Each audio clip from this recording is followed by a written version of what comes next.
All right. Let's get this show on the road. Apologies for 2 reschedulings. I wanted to fit this in somewhere before 4th of July weekend went away or was over with.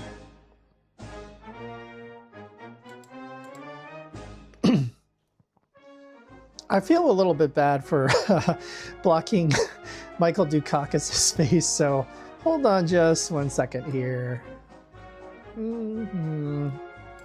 Okay. I think this is a little bit better for this particular stream, so I can't help but laugh at Dukakis' facial expression there. He's like, no thanks, or whatever. Although, I mean, if anybody, spoilers, I mean, he doesn't have a happy night. Let's just say that. So welcome to my stream of the 1988 United States presidential election. This is, this was George Herbert Walker Bush, that's AKA Bush Sr., Bush 41, Bush the Elder, whatever you want to call him, versus Michael Dukakis, who was the Democratic nominee for president in 1988. I believe he was governor of Massachusetts when he ran in 1988. And I think he's still alive, if I remember correctly. So that's just a little interesting tidbit. 1988, by the way, is the it is I don't know the best way to word this. It's the oldest election where at least one major party candidate, assuming he's still alive, I think Michael Dukakis is still alive, is still living. George H.W. Bush passed away in 2018, I believe. He was the last Republican president to pass away.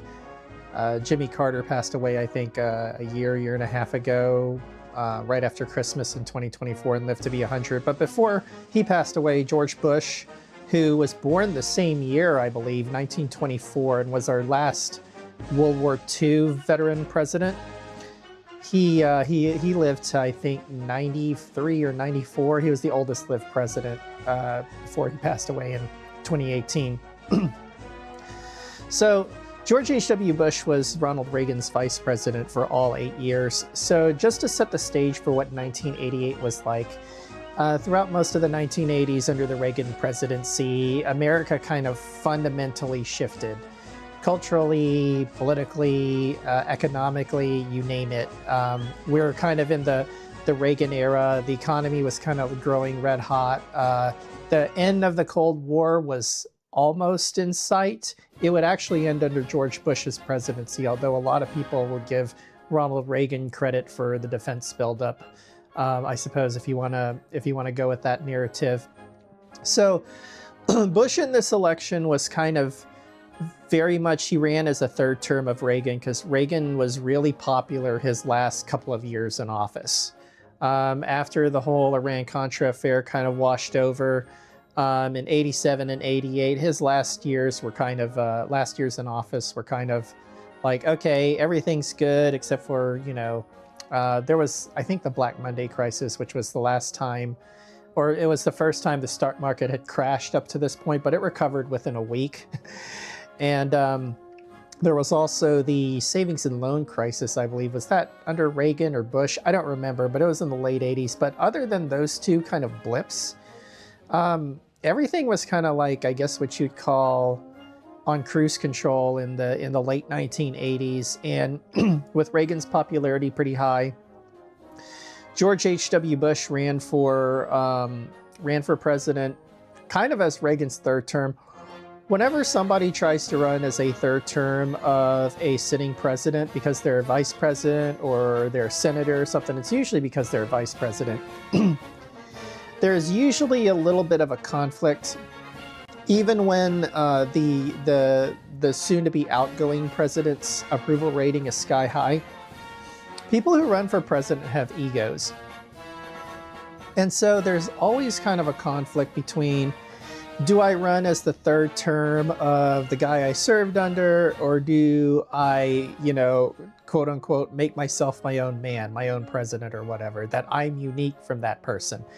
And when you're running as kind of a third term of a previous president, there's always kind of like that dilemma you have. You have to strike the right balance between, yeah, I'm this guy's third term without explicitly saying it, but also offer something a little bit unique to the table to where the electorate is comfortable with electing you, that you are a unique enough person that you will change things that are needed, but you'll also keep, things kind of on cruise control where the American public wants it to be.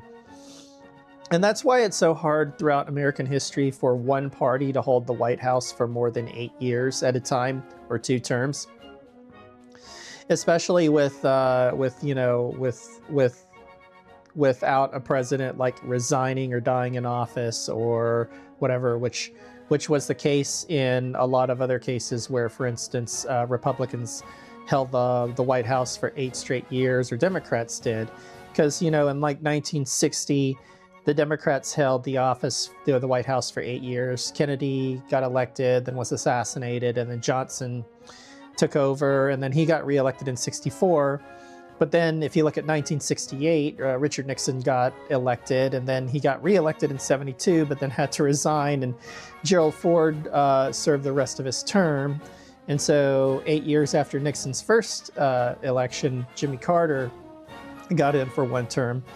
And then he was only in for 1 term. So you had Reagan starting from, the election of 1980. So this was the last time a single party basically held the White House for more than 2 terms. They held it for 3 full terms this time around. And one party holding the White House for more than 2 terms consecutively is pretty rare in American history. The time that it had happened before this was the Democrats held the White House for 20 straight years, so 5 terms. You had FDR for 3 full terms, and then a few months of his 4th term, and then Truman became president after FDR died in office. Then Truman got elected outright for 1 term in 1948. He decided not to run in 1952, even though the constitutional amendment that was passed during his presidency, where a president was limited to only 2 terms, did not apply to him, because the language, I think, was written in a way where anybody who was elected to the office before this amendment takes effect, the amendment's not applicable to them. So Truman could have ran for a 3rd term in 1952, but he didn't. And then the time before that, I think you'd have to go back to 1896 to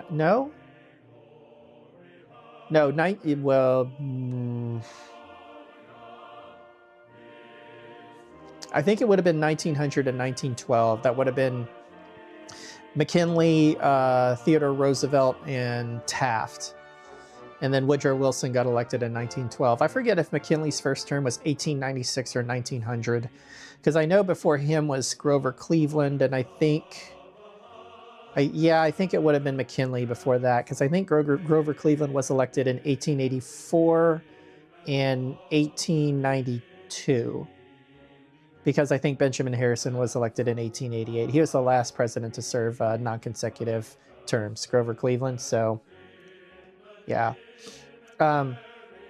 Sometimes I get my years mixed up, but enough about presidential election history from the late 1800s, early 1900s. On with this election night coverage. And so, going into the election, the polling was kind of all over the place in 1988, because I don't know if the media wanted to create this narrative, but there was at least one poll in the summer of 1988, before the conventions happened, that had Michael Dukakis up 18 points against George Bush. He was never polling that high IRL. Outside of some, he was never 18 points ahead of Michael Dukakis. I don't think anybody believes that. But the election seemed somewhat close for a good chunk of the election season. And then George Bush finally had the courage to say, hey, I'm going to run as Reagan's third term, read my lips, no new taxes, and all that other stuff. A promise he broke, by the way. And after that, toward like the last few weeks of the campaign and after the debates, he kind of coasted to being elected. It wasn't as sure of an election or as much of a landslide of an election as Reagan in 80 or 84, but it was fairly big. So we're gonna, without further ado, we're gonna go ahead and get started here. See, let me make sure I have everything pulled up correctly. Okay, and once again, not that I like NBC, but they have the most complete coverage of the 1988 presidential election, basically almost the whole night. We're not gonna watch all 3.5 hours that that this YouTube video has. We'll probably watch closer to like 2 of those hours and go over the key states that are called. But there are a couple of surprises kind of in here, especially toward the end for some of you. So without further ado, let's get this show on the road.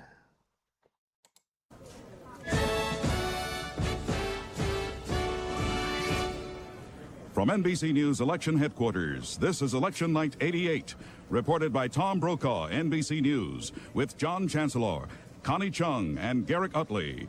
Decision 88 election coverage is sponsored in part by All Bran, the natural high-fiber cereal from Kellogg's, by GE, from satellites to medical systems, we bring good things to life, by Ford and your Ford dealer, have you driven a Ford lately? And by Merrill Lynch, an investment firm built on a tradition of trust. Now, here is Tom Brokaw. Well, we're moving into the testing time now after one of the longest and bloodiest presidential campaigns that anyone can remember. During the course of this half hour, 206 electoral votes are at stake in those states where polls are closing as I speak to you right now at 8 o'clock Eastern time. So we'll know in the next hour or so. And once again, NBC hadn't swapped the colors yet. So blue is for Republicans and red is for Democrats. So blue is the states that George Bush won. And you can see they've already kind of called about 7 states here, including Indiana and Kentucky. Those are always the first 2 to close their polls. I don't know why. The pattern of this election, and we do have some late projections for you. We're going to begin with the projections for Vice President George Bush. First of all, the important Middle South state of Tennessee. NBC News now projecting George Bush the winner in Tennessee with the 11 electoral votes in Tennessee tonight. Also in Alabama, 9 electoral votes. In Mississippi, 7 electoral votes. Up in the Great Plains, Kansas, 7 electoral votes for Vice President George Bush. Those are all solid Republican states, and those are expected to go into the Vice President's column tonight, and they are as scheduled. Oklahoma, a total of 8 electoral votes. Count them for Vice President George Bush. That means that he's picked up 42 as the polls close at 8. And for Michael Dukakis, his first electoral votes of the evening, the old standby for the Democratic Party, the District of Columbia, once again, that goes into the Democratic column, 3 electoral votes there. So this is how it stands now. 270 needed to win. The Vice President has 120.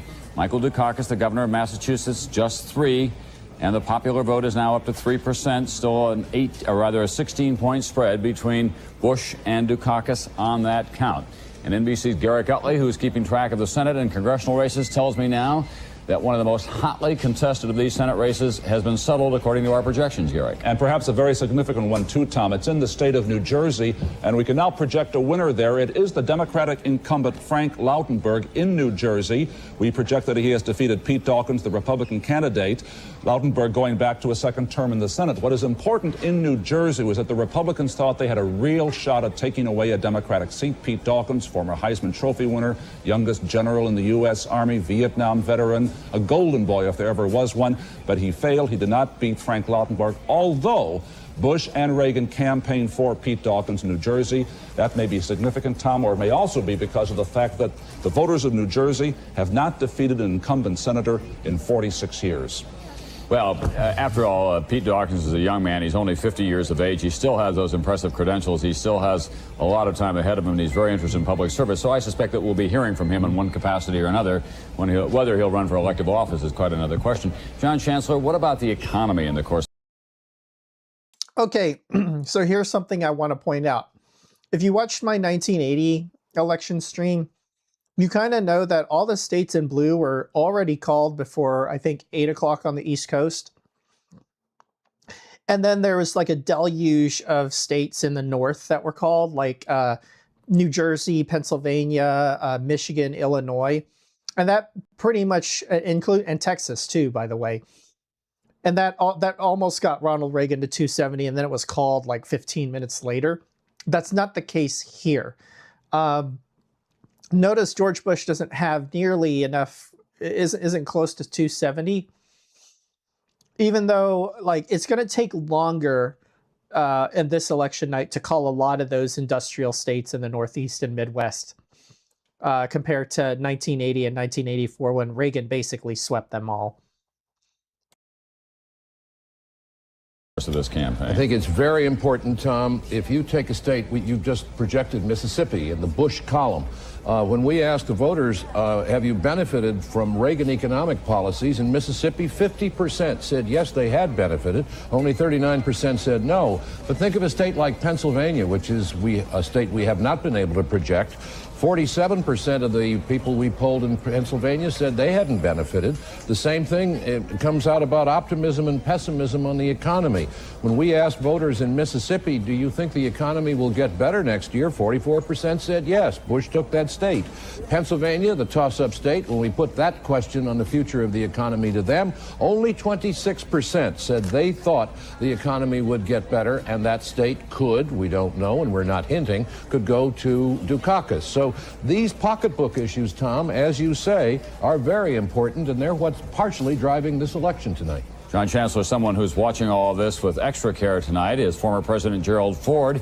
He's at his home in Rancho Mirage, California. He'll be out with us throughout the evening. We say Palm Springs above you there, Mr. Ford, but I know that you're probably in Rancho Mirage. Not to like shit on President Ford, but he was always making the media rounds as like a commentator during the 1980s, even into the 1990s. I mean, he was like that former president that was like herpes. He just wouldn't go away for whatever stupid reason. I have no idea why. Like, at least Nixon had the gall to just, kind of quietly retire and only come out at like, interviews that he wanted to make where he wasn't even commenting on politics. He was more commenting on like foreign policy. But here, Gerald Ford's he's just being an attention whore. I don't get it. That's where your home is located. Listen, the polls are still open out in California, but when all the polls are closed, however this one turns out, do you think that it's time for both parties to get together and try to get some reformation into the presidential election process? We still have a lot of time. Tom, there's no question about it. I think the nomination and election process takes too long, and it costs far, far too much money. And I think it's an obligation of the newly elected president, members of Congress, and leaders throughout the country to get together, to find a way to condense the campaign, and at the same time to reduce the cost. My own feeling is that with a long campaign, and we've had one now for 2 years, there is a tendency on the part of the voting public to get bored and not participate. I will say this, though. I think the only thing besides being Nixon's VP and pardoning him that Gerald Ford's even known for is he was president during the bicentennial celebration of America. So, yeah, America 200, he was the one that gave all the speeches. And that's very unfortunate. How much do you blame the press for the kind of campaigning that we've had this time? I ask that question not because I'm looking to inflict a wound on myself, but because I know a lot of people are out there wondering about the role of the press, and a lot of people have been very critical of how we conducted ourselves. You no longer have to deal with this, Mr. President. You can be as free as you want to be. Well, it's a combination, Tom, of some of these professional campaign managers, both Democrat and Republican, who sort of do well if they have a big media campaign. So they generate these very negative ads, which are very saleable, particularly on television. But then the press sort of feeds on that kind of sensationalism. And the combination, in my judgment, has made this campaign, unfortunately, much too much a personal attack. I do believe, however, that the public is going to insist that next time, 4 years from now, there be some corrective action, if that's possible, within our constitutional rights. All right, Mr. President, thank you very much for being with us, and you're going to be with us throughout the evening, so we'll be checking back with you. We may even ask you today's golf score before we're all through this evening. Thanks very much. Time, Tom. All right, Gerald Ford in Rancho Mirage, California. NBC's Connie Chung. Tom, we make such a big deal about Reagan Democrats. The media seems to be obsessed with Reagan Democrats. Who are they? They are people who identify with the Democratic Party but voted for Ronald Reagan in 1984. Now, Bush campaign strategists have consistently said that Bush only needs 1/3 of Reagan Democrats to win. So let's take a look at our sampling as it continues across the country. So far, here are the numbers. Bush is winning 41% of. I was about to say I did study the statistics of this election pretty well relative to 1980, and yeah, Bush did get about 40%, and that was pretty much the election going in. He didn't get all of them back, but he got enough. Reagan Democrats. Dukakis is winning 59% of Reagan Democrats. He's bringing them back home to the Democratic Party. Superficially, you might say that's good for Dukakis, but bear in mind, once again, Bush strategists had said that all he needed was 1/3, and if you want to believe these figures for now, so far, he's getting that. Now, who are Reagan Democrats? We have this impression that they are Joe Sixpack, the lunch pail factory worker, but indeed they are not.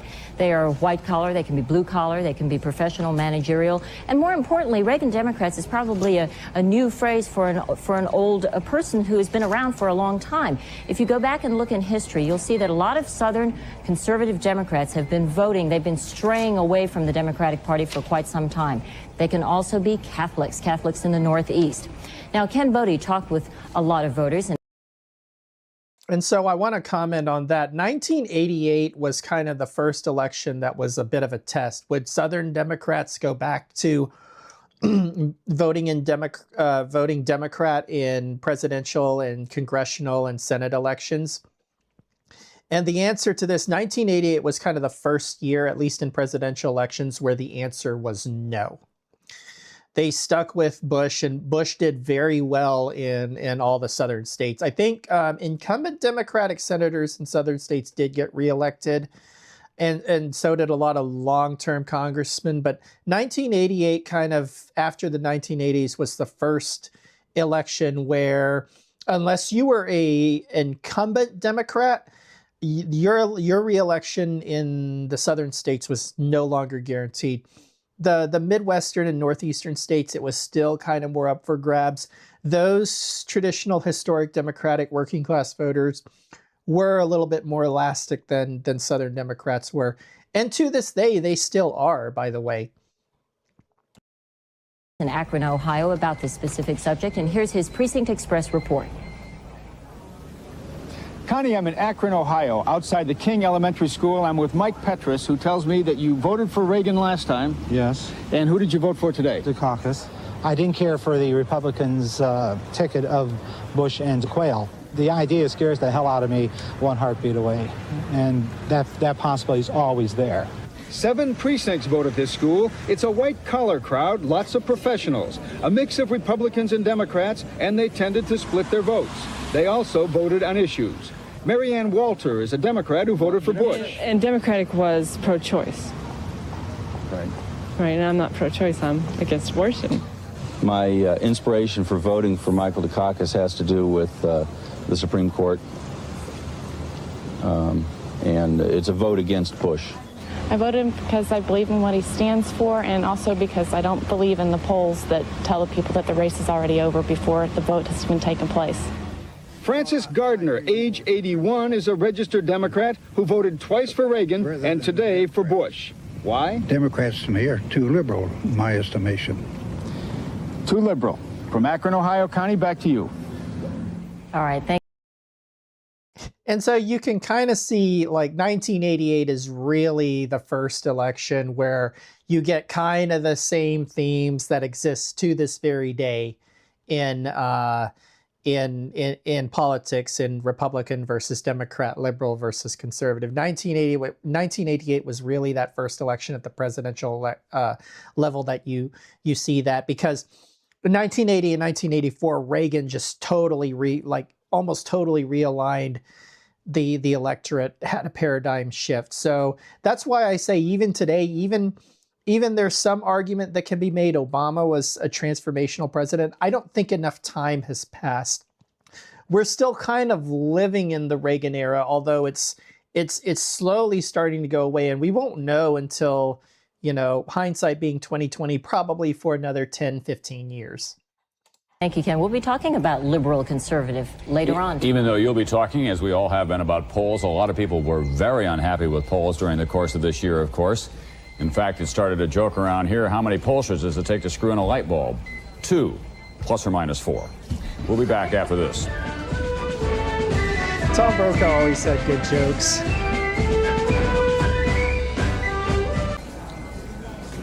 All politicians like to talk about their ability to count. Well, the important number to count tonight is the electoral vote. 270 are required. So far, most of the states that have checked in are in the Bush column. That means that he's got almost all of the electoral votes. None of them a surprise, however. 270 needed to win. And as you can see, George Bush has 120. Mike Dukakis has 3 from the District of Columbia. The popular vote is less important, but still fascinating. 4% of it has been counted. It's been staying at about that spread now, at 8 points altogether. How's the vote going in some individual states? Well, let us show you what's going on, first of all, in the state of Kentucky. You see, by the way, those states up there that are colored blue, they belong to the vice president. Red will be for Dukakis tonight. In Kentucky, most of the vote has been counted at this hour. A sizable lead for George Bush. Democrats had hoped that they might even be able to win that race, or at least keep it close. But at this hour, at least, it's as you can see, a 14-point spread. And in Indiana, that's solid gold for the Republicans out there. It's been going Republican ever since Lyndon Johnson won it in '64. 20-point spread in Indiana, the home of Dan Quayle, among others. In Virginia, which borders on the nation's capital, almost 40% of the vote has been counted. Chuck Robb, the Democratic senator, is our projected winner, but Bush with a commanding lead as well in Virginia. South Carolina, same story. 1/5 of the vote has been counted there. A big Bush lead in South Carolina. And in Alabama, remember when they used to call this the Solid South for the Democrats? Well, guess what? It's now the Solid South, but for the GOP. 13% of the vote has been counted, and as you can see, what we have there is a very commanding George Bush lead. Standing by in Washington is a man who wanted to be here this evening in a different capacity as one of the presidential candidates. He's the Republican leader of the United States Senate, Bob Dole. And Senator Dole, let me say to you, first of all, thanks very much for being with us tonight. And let me ask you about priorities on the legislative agenda come January 20th, whoever is president of the United States. Go ahead. They're going to have to deal with the deficit right up front, long-term health care. Those issues are going to be here waiting for the next president. Looks like it's going to be George Bush. And we'd like to have a majority of Republicans in the Senate to help him. Senator Dole, all of our polling today indicates that people do identify the deficit by a factor of 2 to 1 as their number one concern. But the vice president has said, watch my lips, no new taxes. And just last week, you were saying on the Sunday talk shows that he cannot keep his promise not to raise taxes if elected. My view is we don't have to touch tax rates on individuals or corporations, but when you rule out everything, user fees, excise taxes, any kind of a tax that might even support a program, that's going to be difficult to do. But George Bush has said no new taxes. By the way, one thing you'll note, at least at the state level especially, when Republicans need to raise revenue, but don't want to raise taxes, what they do is they avoid raising income taxes and for the most part sales taxes and property taxes. They don't touch those. What they do typically is Republicans will raise fees. They'll raise fees for vehicle registration, for business registration, They'll raise excise taxes on like alcohol and tobacco and all this other BS and whatnot. When Mitt Romney was governor of Massachusetts, that's how he like closed deficits in that state. He didn't raise taxes. All he did was raise a whole bunch of fees. Like he doubled almost every like one-time fee that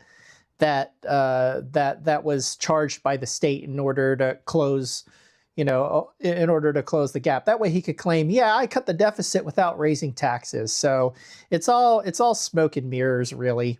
Not that I'm not that I'm saying Democrats don't do that too, obviously, but politicians basically always do that. It's kind of like it's all gimmicks.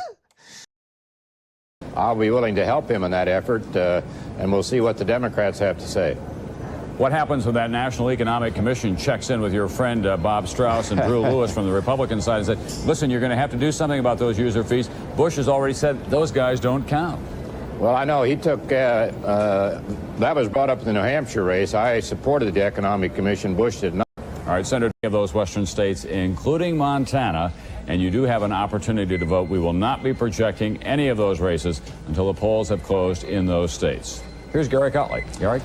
A lot of results are coming in now in Senate races across the country with polls closing in those respective states. Let's just get at them. First of all, in Texas, no surprise here for Lloyd Bentsen. We don't know how he's going to fare this evening in the presidential race with Michael Dukakis, but it's good news for Bentsen. He has been reelected.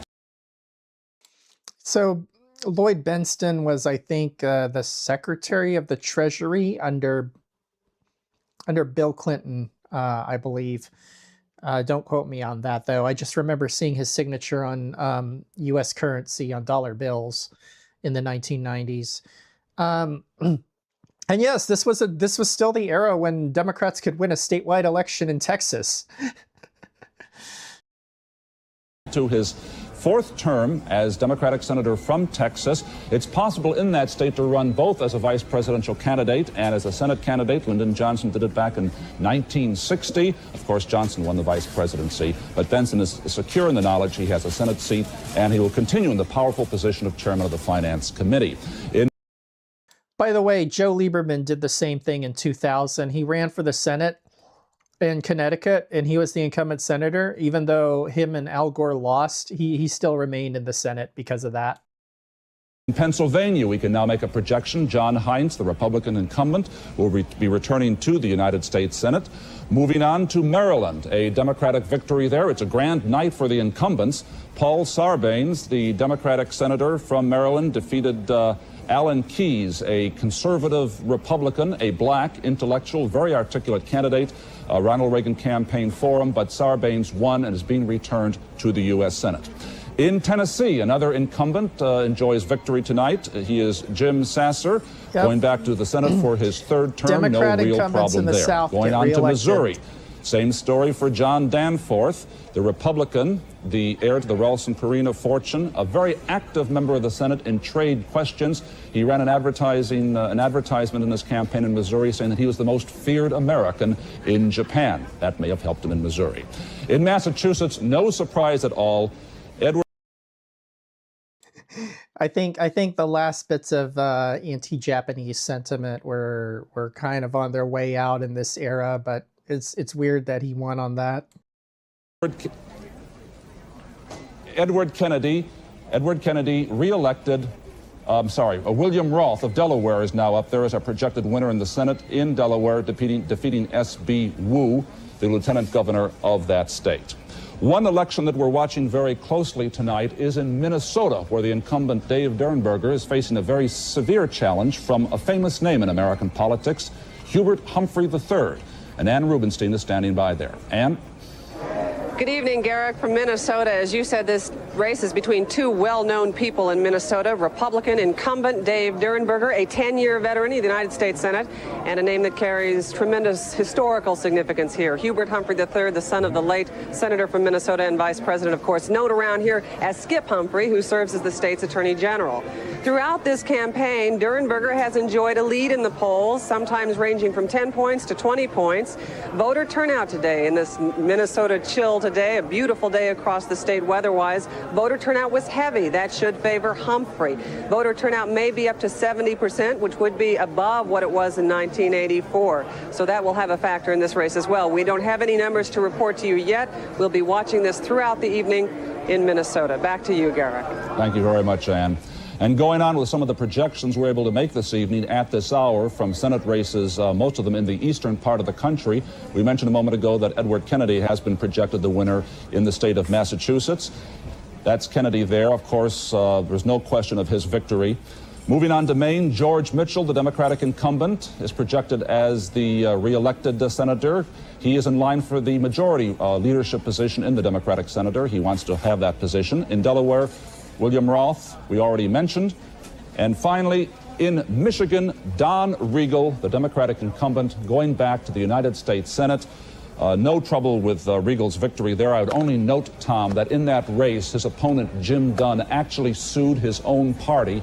He said the party had promised him $400,000 in campaign funds. They didn't come through. He went to court. The judge threw it out.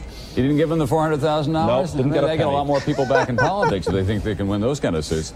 In New Jersey tonight is Senator Bill Bradley, who is probably very happy because NBC News has projected that his Democratic colleague, Frank Lautenberg, is the winner in New Jersey. Senator Bradley, you were just listening to Senator Bob Dole talk about the priorities for whoever is elected come January 20th when Congress comes back into session. Do you agree with him that we're going to have to do something immediately about the deficit, and it probably will include a raise in taxes? Well, I think the deficit's on the top of the agenda, but I also think third world debt, exchange rates, a new strategy for multilateral trade talks, and some strategy for dealing with Mikhail Gorbachev are all on the agenda of the next president. All right, thank you very much, Bill Bradley. We've got some late developments here. We'll try to come back to you, so if you could just stand by, we'll get back to you in just a few moments, or at least later in the evening. Never trust an anchorman on an election night. We'll be back after this. Yeah.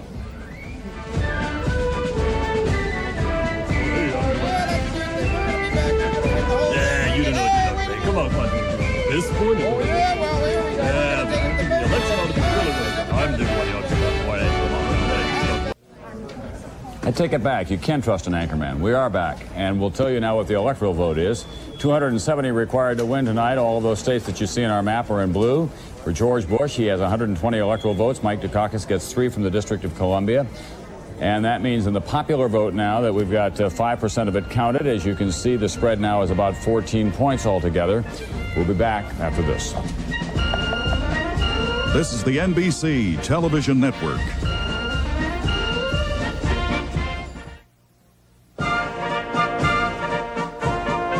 This is Decision 88, Channel 4 News coverage of the 1988 general election.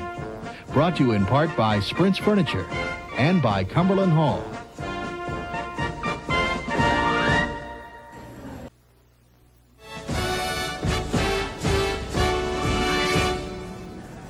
NBC News election coverage continues. Here is Tom Brokaw, NBC News. Good evening once again. You may remember that 4 years ago and then 8 years ago at this hour, Jimmy Carter and Walter Mondale were well on their way to retirement and Ronald Reagan had been our projected winner. That's not the case tonight. We still have some key states to check in, and one now we are now able to project for Vice President George Bush. He is our projected winner in the important state of New Jersey. That's a northeastern industrial state with 16 electoral votes. So on the map, New Jersey goes blue for George Bush.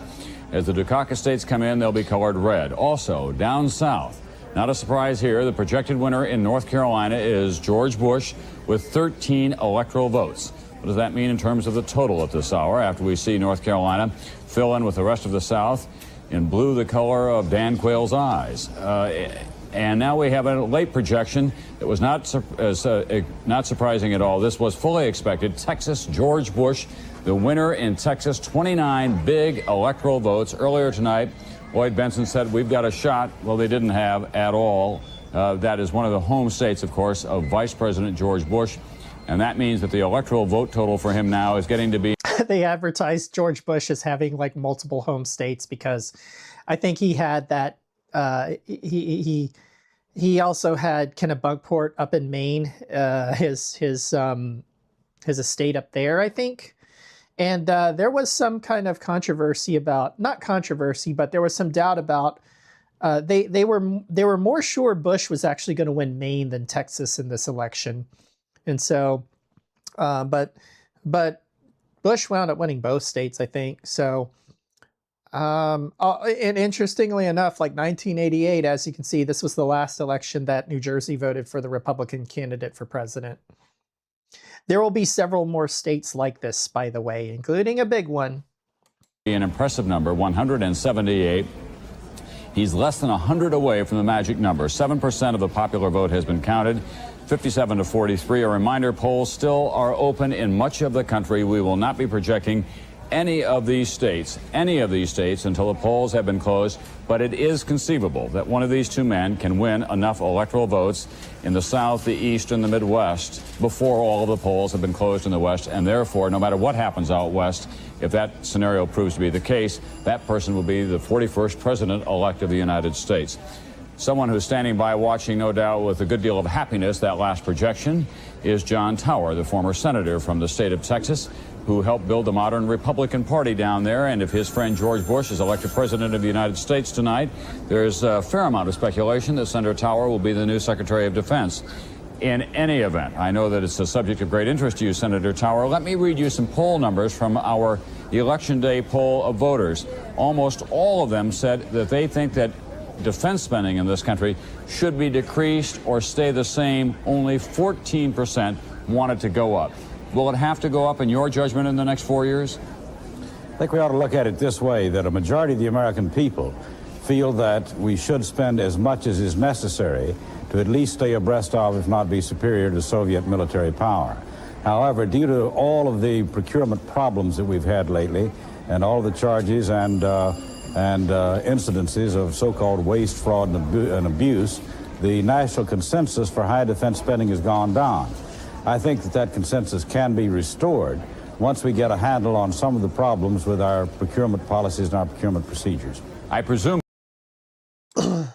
I'm a little bit curious because I'm going to look him up while I'm going to look him up in just a bit, because that does not sound like a Texas accent. That sounds like an accent more from like a southeastern state, like old money, like Georgia, the Carolinas, or the Virginia Tidewater. I'll have to look that up. Maybe he actually moved to Texas but grew up in the old South. By the way, that if your friend Vice President Bush wins tonight and he comes to you and says he'd like you to be defense secretary, that you would be inclined to accept. Well, the vice president hasn't gotten into the business of cabinet selection yet. It's really premature to talk about cabinet selection before the votes are all in. And I've not discussed it with him. I don't think he's discussed it with his closest intimates. And it remains to be seen what the cabinet will shape up like, but I'm sure it's going to be a strong cabinet. By and large, would you expect it to be a continuation of the General Ronald Reagan defense and national security policies? Well, I think in its fundamentals there will be the continuity, because Bush, as Reagan, believes in a strong military to preserve the peace, to serve as a deterrent, to give us the negotiating leverage with the Soviets that's needed to achieve significant arms reduction. So I think you basically see a continuation of the Reagan policy of a strong national defense. Thank you very much. Former Texas Senator John Tower talking to us tonight from Texas. By the way, one of the key states that we just projected was the state of New Jersey for Vice President Bush. He campaigned in that state 8 times. And since World War II, New Jersey has gone Democratic in a presidential race only once. That was back in 1960. So all of those visits did pay off. George Bush did everything but build another Bush home in New Jersey. Connie Chung, what have you been learning from our Election Day poll of those 60,000 voters before we're all through tonight? Tom, we want to look at how men and women are voting. Now, early on in the campaign, George Bush was suffering from what they called the gender gap. And it was around the time when people were saying George Bush reminds every woman of her first husband. Well, we want to find out, how did women vote and how did men vote? Women tend to vote differently from men these days. A long time ago, they used to vote the way their husbands did, the way their fathers did, the way the men their age did. But now women are voting for change. For the most part, generally, women tend to vote for change. Why? Because they can't seem to spit out the word prosperity. They don't see current economic conditions as being favorable for them because they don't feel it. They are making less than maybe $20,000 a year. They are last hired, first fired. They don't have benefits. And so Do they want change this year? That's the question. Did they vote for Dukakis? Let's look at the numbers. Among women, Bush is getting 48% of the vote. Dukakis is getting 52% of the vote. Among men, Bush is getting 55% of the vote, and Dukakis is getting 45% of the vote. Let's keep this graphic up for a minute. What we're looking at is the difference between the way men and women have voted, and in our early returns thus far, what we see in our exit polling is that Dukakis is winning the women's vote a little more strongly, and Bush is winning the men's vote. Now, Tom Pettit was in Albuquerque, New Mexico. He was talking to some women there, and here's what he found. Albuquerque, New Mexico, 1,600 miles from New York. This city of 350,000 people is a mix of ethnic groups. And we asked women how gender affected their vote today. Patty Howley, 38, mother of 2 and expecting her 3rd, voted at the Montezuma Elementary School. I believe, and this is a heartfelt thing, that Michael Dukakis believes that women are equal and can do equal work, and I've never had that feeling from George Bush, and part of his abortion stand is I disagree with that, and I do agree with Michael Dukakis. Sarah Lucero is a teacher and a mother. I felt his stand on abortion also. I feel as that that's very much a woman's right to choose, and I think that also determined my vote too. Not everyone agreed. Female, I think, issues, if you're really strictly into that, you would be going more toward Dukakis. But there are other issues and there are other things to consider also. At least here in Albuquerque, women seem to be voting their convictions more than their candidates. Now back to you, Connie. Thank you, Tom. Early on, Dukakis had a lead among women. His own pollsters saw it vanish, Tom, in a matter of weeks and short months. Now they're back. It seems to be coming back his way. You know, the numbers are very telling for the Democrats in national campaigns, quite obviously. Since the war. In Hartford and New Haven and other parts of the state. I mean, it's a wipeout. I'm going to start skipping forward through a lot of this stuff. A referendum on Weiker's Go himself mainly and to his like state personality. calls. The people of Connecticut have had sort of a very uneasy relationship with him over the years. Gentlemen, we've got a call. Michael Dukakis will be relieved to know that he's won his home state tonight, Massachusetts. NBC News now projecting that Massachusetts Governor Michael Dukakis is the winner in the Bay State of the 13 electoral votes there, and he begins to get some numbers on the board as a result of that. 270 electoral votes are required to win. And in Massachusetts, we're going to color that red, pardon me. Red is the color for Mike Dukakis here tonight. And that's an important cornerstone for him as part of his strategy as he tries to build in New York and Pennsylvania and Ohio and Illinois across the Northeast and then go out west. That's the strategy at this hour. 178 electoral votes for George Bush. Michael Dukakis gets the 3 that he got in the District of Columbia, and then we add the 13 that he gets in Massachusetts. We'll get around to that. Trust us, our computers will begin to work again. 10% of the vote has been counted so far. As you can see, George Bush has a lead now of 14 points. And in Texas tonight, Lloyd Benson. Well, you lost your home state, Senator Benson, but Mike Dukakis has won Massachusetts. Is your strategy still alive at this hour?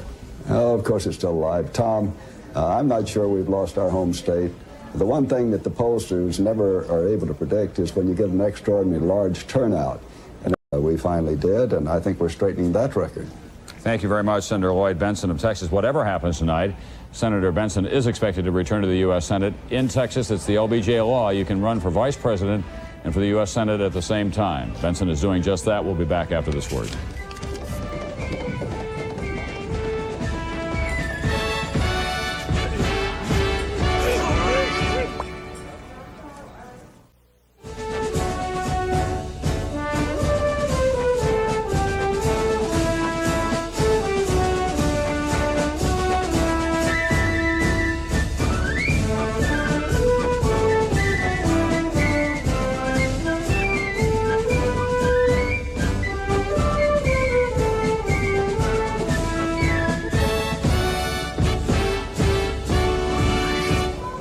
From NBC News Election Night Headquarters, this is Election Night 88, reported by Tom Brokaw, with John Chancellor, Connie Chung, and Garrick Utley. Decision 88 Election Night coverage is sponsored in part by Merrill Lynch, an investment firm built on a tradition of trust. By Team Xerox, a world leader in document processing. We document the world. By Kellogg's Nut and Honey Crunch, the taste of nuts and honey with a hearty crunch, now in new biscuits too. And by GE, from aircraft engines to appliances, we bring good things to life. Now, here is Tom Brokaw. Hello once again. Well, the big NBC News election map behind me is a quick snapshot of where the election stands at this hour. The blue states all belong to the vice president. The red state of Massachusetts and the District of Columbia to Michael Dukakis. But keep your eye on those Midwestern industrial states because the polls have closed in many of them, and we are still not able to make a projection in those states. After almost 2 years of campaigning, this election still hangs in the balance. However, we do have some late projections now at this hour. More good news for Vice President Bush tonight. We're able to project that Vice President Bush will win in his boyhood home of Connecticut with 8 electoral votes. Let's go back out now to the Midwest, to the Great Plains, Nebraska, 5 electoral votes there. Nebraska is solidly Republican in national elections. Down south in Louisiana, pretty much a Republican state, even though it's got a Democratic governor, 10 electoral votes there. Up now into the far west, the Rocky Mountain West, Wyoming, the polls are closed. Wyoming has 3 electoral votes.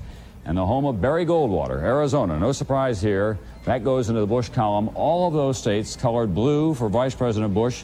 A total of 33 additional electoral votes. 211 now. He is, as you can see, less than 60 away from the magic number of 270 electoral votes needed. 16 for Dukakis. The popular vote has creeped up to 13%, and it's closing a little bit. Now down to about 8 points altogether. So that's where we stand at this hour, but Ohio, Illinois, New York now has closed, Pennsylvania. Those states that Dukakis is counting on so much, we still are not able to make a projection in them, and that's very much where this election could be decided here tonight. John Chancellor. Tom, I think we're still waiting for the story. We haven't written the headline. We don't yet know how it's going to come out, and you just said it. New York, Pennsylvania, Ohio, Illinois, and Michigan. It does look as though Lloyd Bentsen didn't help a lot. There was talk when Senator Bentsen was put on the ticket that it would put Texas in the Democratic column. We have projected Texas in the Republican column. It also, according to our projections, Benson's presence didn't help in 2 other so-called petroleum states, Oklahoma and Louisiana. We have now projected as victories for George Bush, so that the Benson's popularity apparently didn't spill across the border in Texas to the north or to the east. But mainly, you have Bush in 20 states as of now, but we're still waiting for the big Midwestern industrial states where the polls showed that things were close and getting closer in the final days of this campaign. You remember, Tom, by 9 o'clock Eastern Time in 1980, Jimmy Carter had conceded, gone into that hotel ballroom and done it, and that by this hour in 1984, we knew that Walter Mondale had had it. Well, and you know that Mike Dukakis raced back and forth across the country to hit California and Michigan and Ohio as much as he could in those closing hours. We have another state now to project for Vice President Bush. The tiny state of Delaware has 3 electoral votes. They're all important on a night like tonight. That means that the vice president's electoral vote total now, as we color in the state of Delaware blue for the vice president. This was the last election where a Republican did well in the most of the northeastern states. As you can see, Bush did get Connecticut and Delaware. And then the last time the Republican candidate won New Hampshire, even though it's usually close, was 2000 with Bush Jr. We'll cover that election later. I don't know when, though. That's going to be a long one. The vice president's electoral vote total goes to 214. 270 are required to win. You only have to win each state by as little as 1 vote to get all the electoral votes in that state. So the popular vote is not as important. A reminder, once again, we project these states only after the polls have closed.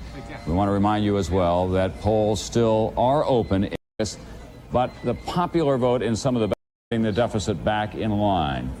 Do you think that the head of the ticket in your party is prepared to face up to that, to the hard decisions that are going to have to be made? Or to me, but the people have submitted call to make right here. If you'll just stand by, you can listen in as I tell you that NBC News now projecting that Michael Dukakis is the winner in the state of New York, 36 electoral votes there. I can almost hear the cheer going up in the Dukakis headquarters. That was a key part of their strategy as they tried to piece together a victory in the Northeast and across the industrial Midwest. We'll add the state of New York to his total, now 52 electoral votes. George Bush still well out in front, but again, no surprises for the vice president. And a lot of states with polls still open. The popular vote now up to 16%. And as you can see, there's a 12-point spread between them. But New York was crucial to Mike Dukakis if he is to have a... I think New York, though, was relatively close in this election. I want to say Bush only lost it by like 4 or 5 points. A chance to win tonight. He has to win in the state of New York, and we have just projected him the winner there. Connie Chung, what have you been looking at? Age. How did young people vote? How did older people vote? And how about the baby boomers? Well, Ronald Reagan 4 years ago surprisingly won 59% of young voters. That's 18 to 24 years old. And I talked to a Bush...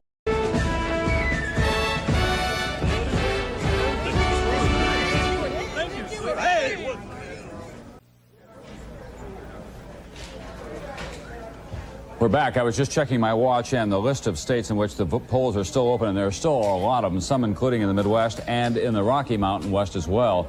Be sure, if you want to vote, you still have an opportunity in those areas. The electoral vote at this hour. 270 are required to win tonight. George Bush has 214. Mike Dukakis just checked in with the state of New York. That added 36 to his total. The popular vote then at this hour, 18% of it's been counted. And as you can see, the spread now is 6 points, but the important... We're back at another state to the Michael Dukakis column, the neighboring state of Rhode Island, which is just south of Massachusetts, of course. 4 electoral votes there. That means that the electoral vote total has changed this way. Rhode Island gets the color red on our map tonight. Mike Dukakis now up to 62. George Bush, 243. Less than 30 away from a victory. 22% of the vote has been counted. It's now a 10-point spread between them. But that important vote is the electoral vote. We want to remind you that polls remain open in the Pacific Northwest, some of the Rocky Mountain states, even in the state of Iowa, I think, at this hour. So you still have the opportunity to vote, and we will not be projecting any states until the polls have closed in that state. However, it's worth pointing out again, it is conceivable that one of these two men will win enough electoral votes in the Southeast, the East, and the Midwest before. And so you can see they already, I don't think it was in this coverage, but they already called Ohio for Bush. And any other key states that came in? No, Ohio was the only additional one.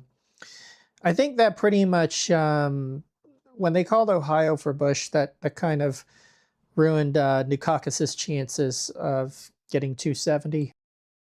Before the polls are closed in the West. That is, that they can be the president-elect even before some of those states out there have voted.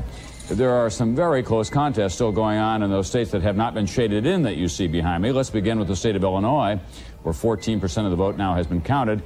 It's a flat tie at this hour. Now, we don't know where all of those votes are coming from, but our analysts are telling us that it's too close to call in Illinois. In Michigan, 8% of the vote has been counted there, and the spread is considerable, 14 points, but again, it depends. He won, but that he will be going back to the Senate again as...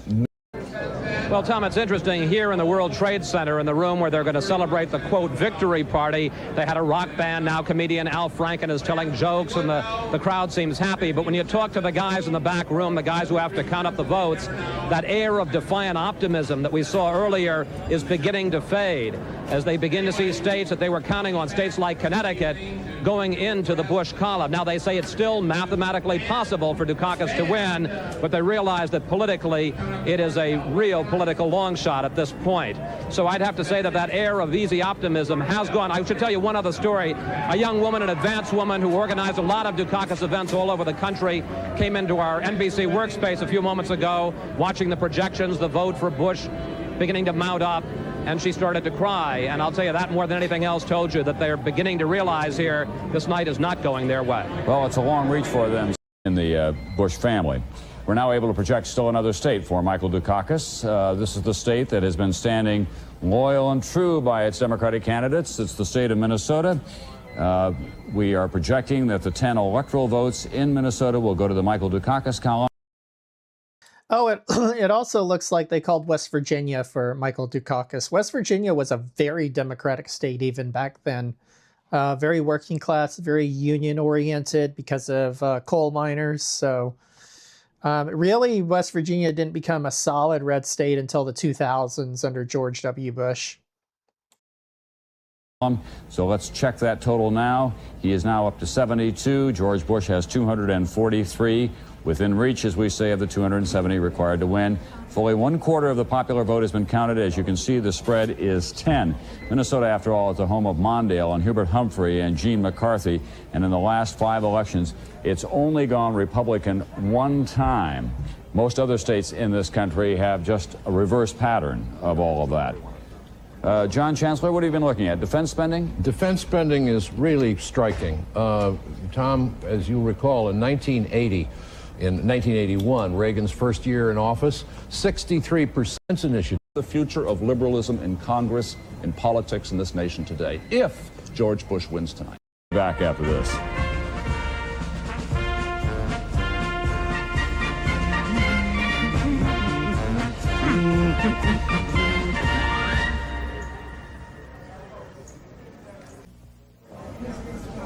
George Bush, always the best friend, the aide-de-camp, now very close to being elected President of the United States, the first sitting vice president to do so since 1836. This is the electoral vote at this hour. He is not yet home. Michael Dukakis still has hopes, but here's how the numbers stack up right now. 270 are required to win. George Bush, as you can see, is less than 30 away. Mike Dukakis still a long way to go. Just about 200 votes he requires. Popular vote? It's continuing to come in. 28% of it's been counted, a 10-point spread. The vice president's still out in front. Key states still to check in on the NBC News projection list include Illinois, Michigan, Wisconsin, and those states out west. We'll be back after this. This is the NBC Television Network.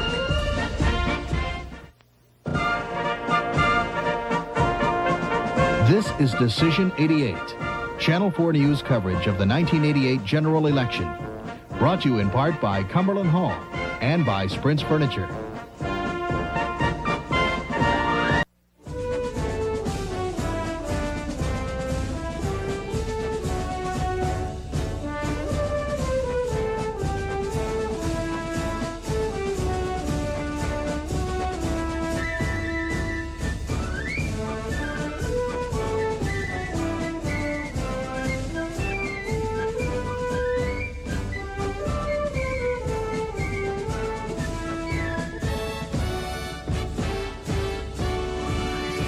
From NBC News Election Headquarters, this is Election Night 88, reported by Tom Brokaw, with John Chancellor, Connie Chung, and Garrick Utley.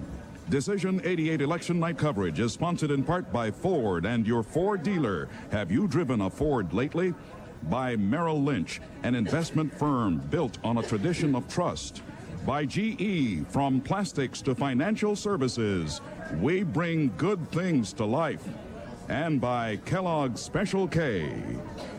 Now, here is Tom Brokaw. Hello once again. Well, it does appear that George Herbert Walker Bush, at the age of 64, after 8 years as Vice President of the United States, term in Congress, Chairman of the Republican National Committee, the United States Representative in Beijing, the United States Representative to the United Nations, a privileged background that included Andover and Yale, a World War II hero, that he's about to become President of the United States. He's not yet there, but NBC News is now able to project 3 more states for the Bush column. We begin with the state of Maine and its 4 electoral votes. 4 electoral votes in Maine on our map. That means blue for the state of Maine, which has been going Republican the last 4 presidential elections. In North Dakota, 3 electoral votes go to George Bush. For the last 5 presidential elections has gone for the Republican ticket. And in Utah, a solidly Republican and conservative state, George Bush the winner there of its 5 electoral votes. What does that mean in terms of the electoral vote total? Well, 270 is the number that George Bush wants to reach tonight. He is, as we say, very close to that indeed. He is now, as you can see, only 15 votes away from the 270 needed, and there are some states that are outstanding that are safely in his column. The popular vote, we're reaching the 1/3 level now, and the spread is about 10 points altogether. That could change before the course of the evening. We want to remind you that we still have... Before we go further, I do want to pull up some of the other networks' coverage of the 1988 presidential election, particularly CBS. There's not a lot of network coverage or YouTube coverage of CBS's election night coverage from this election, but NBC was still kind of using a little bit of an old school way of displaying the map at this time. But let me see if I can pull up CBS's coverage. CBS was heavy on computer graphics starting in 1988. So the way that they cover the election is much closer to what you would find all the networks and all the websites doing today as far as like computer graphics is concerned, with with the map not being a physical map behind the news anchors, but something that is actually displayed every now and then on your television or computer screen. Just watch and see what I'm talking about. It's pretty awesome, actually. Watch complete election night coverage from News Center 8. We're proud to be your news.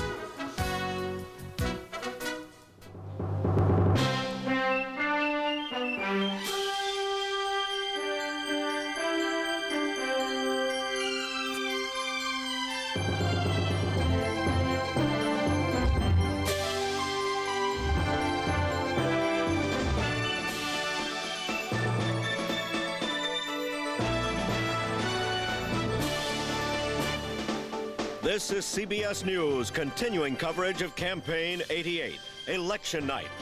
From CBS News headquarters in New York, here is Dan Rather. Good evening and thanks for being with us. Headline: George Bush is sweeping through the South like a tornado through a trailer park. He is out of the starting gate very fast where he was expected to be in Deep Dixon. Our CBS News coverage of Election Night 1988 is underway. A night I don't think you could get away with saying that today. Dukakis will confound the polls, and the pros and pull off the ultimate Massachusetts miracle, winning the presidency. Or does George Bush win by landslide proportions, a blowout so big that he does what's now considered remote but possible, put the United States Senate back in Republican hands? So with that in mind, let's look them over. Keep in mind the polls have just closed in some more states here in the East, but as we came up to the 7 o'clock time, this is the way our CBS... I gotta stop laughing from that. Okay, so CBS is using the well-known color scheme that's pretty much solidified today. Red states are Republican, blue states are Democrat. So CBS News estimate map looked. Our CBS News had estimated that George Bush, when all the votes were in and counted, would have carried both Kentucky and Indiana, the two states where the polls closed at 6 o'clock in the Eastern time zone. Now, at 7 p.m., the polls closed in another 6 states with 60 electoral votes. Our CBS News estimates are that when all is said and done, George Bush will have won at least 5. Bush's states turn red on our map. Dukakis, winning if he gets any, turn blue. The states where the polls have closed, but we do not yet have a decision, remain in white. You see Vermont up there, but keep in mind that the state of Vermont has gone to the Republicans in every presidential election in 134 years, except for Lyndon Johnson's earth slide in 1964. Now the close-ups in Florida. Where the flamingos often fly, George Bush takes off. As expected, he gets Florida's 21 electoral. Like you see those graphics and how they move around. Like this is much more similar to what you find like today when in presidential election coverages. Votes. At one time, Dukakis thought he could carry that state, but it turns out not to be. In Georgia, Bush has cut through Dukakis' hopes like a jackknife through peaches. Bush gets 12 electoral votes in Georgia. On up the eastern seaboard, in the Old Dominion state. In Virginia, where tobacco and Republicans generally do well, Bush does well, gets Virginia's 12 electoral votes. In South Carolina, the Palmetto State and the home of one of Bush's campaign managers, 8 electoral votes goes to George Bush as expected. All of this was predicted well in advance, but it shows you what's developing on the evening. More about that later. In New Hampshire, which may have saved the Bush nomination in the primary and caucus season, Bush expected to get the United States 4 electoral votes, and he does in New Hampshire. We don't have a decision yet in Vermont that we're prepared to talk about, but as we said, Vermont nearly always goes Republican. Needed to win 270 electoral college, and they have targeted an 18-state strategy. Now, these are the 18 states we show you on our map here that Michael Dukakis figures he can get blown out by George Bush in the South, in the Rocky Mountain states, but that if he can win in these 18 states, he will have a chance. Now, the only Dukakis is the Democratic candidate. Does this map look familiar? It's like Dukakis was about 20 years ahead of his time.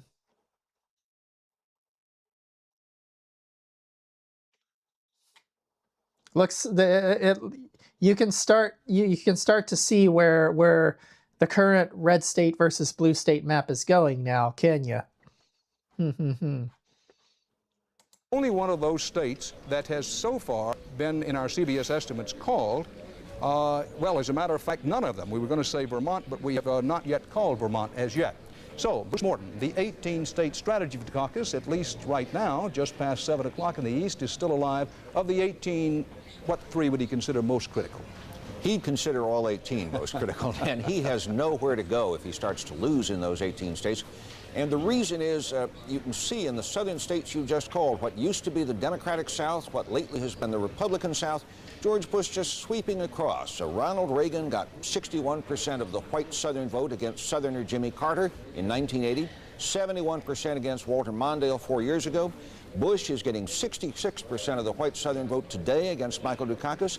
The last Democrat to carry the white South was Lyndon Johnson almost a quarter of a century ago, and that's why Michael Dukakis needs all 18 of those non-Southern states. Well, Bruce, we have the polls close in Ohio in about 20, 25 minutes. Ohio is on Michael Dukakis' 18-state strategy. Okay, we're going to switch back to NBC now. Some important states to come in here tonight, and that includes the states of Illinois and Michigan and Wisconsin, so those will still be coming along. John Chancellor, it is shaping up as a George Bush map as we look at it back there. It certainly is, Tom, and we're still waiting on Pennsylvania is very close at this hour. Illinois is very close. Michigan, we're still waiting for Detroit to come in, but Bush is doing quite well elsewhere in the state. In Illinois, Chicago is very heavily for Dukakis. The suburbs, as you said earlier, the collar suburbs, where there are more Republicans now, very strong for George Bush. In Pennsylvania, Philadelphia, though, went 67% for Dukakis, and Pittsburgh went 75% for Dukakis in Pennsylvania, but that still is much too close to call and could go either way. One of those states is going to make Bush the next president, if it goes his way. And the fact of the matter is that as we look at that national map once again, the Democrats have a real problem in this country as they run for president of the United States, any of the national offices. They continue to do well in the statewide offices, but when they run nationally, that solid South now checks in for them. The Southwest, where the vote is shifting in this country across to the Southwest, those fastest growing states are places like Florida and Louisiana and Texas and Alabama and the Carolinas. They're all solidly Republican. And they don't mind being it. They vote for Democrats for other offices and stay in the Republican column every 4 years. And we may someday, if these current trends continue in elections, you could just paint that map blue and not have the lights on it. All right, John, we're going to show you what the popular vote is now in some of these key outstanding states. Let's begin with the state of Illinois. Cook County, of course, is the Democratic stronghold there, but in those blue-collar suburbs and downstate, it's still Republican territory. About a third of the vote has been counted, presumably. Did I mishear him? Did he actually say Crook County instead of Cook County? A lot of that has come from Cook County, where they get a snappy return out of those city precincts. And Mike Dukakis has a 4-point lead there. In Michigan, which has a Democratic governor after all, and 2 Democratic senators, Bush has a considerable lead, 14 points with President George Bush. Even though he seems to be doing extremely well overall with the national electorate, he still has a problem with women, according to our Election Day voter analysis. How do you think he can begin to address that? Well, I think he's addressing it first and foremost by talking about numbers in a lot of those states. We don't think so. You know, the image of the blue-collar worker has really changed. We always think of the blue-collar worker, I think, as a labor union representative, works in the manufacturing sector, but that image is very misleading today. Today, they are better educated. They're not all manual. They're in service jobs. And as their image has changed, so has their voting pattern. They are less wedded to the Democratic Party. They make up about 15%, according to our exit polling, of the electorate today. So how did blue-collar voters vote today? Well, we need to separate them out between black blue-collar voters and white blue-collar voters. And the reason is because black blue-collar voters usually go Democratic. And this year, according to our exit polling, they are going 91% to Dukakis. So let's look at the figures. Reach out for a kind and gentler nation must attract bipartisan support and dialogue. Secondly, the next season does begin tomorrow. But what does that really mean? It means the Democratic Party leadership must now come together.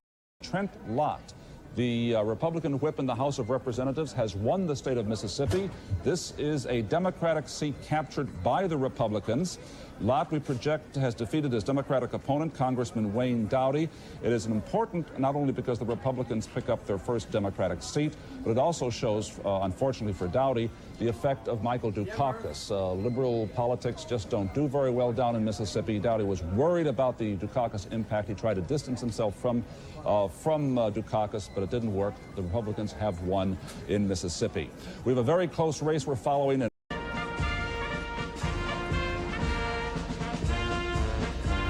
Will continue to live in government.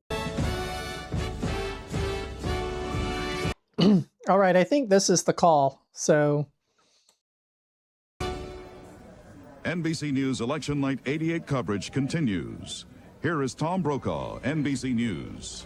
Good evening once again, and Vice President George Bush, who's been living in government housing for the past 8 years, will continue to live in government housing. He'll move from Massachusetts Avenue to 1600 Pennsylvania Avenue. NBC News now projects that George Bush is President-elect of the United States, the 41st President of the United States. Here is how he did it with the electoral vote. Let us show you, first of all, 270 required to win. He went over the top, 279.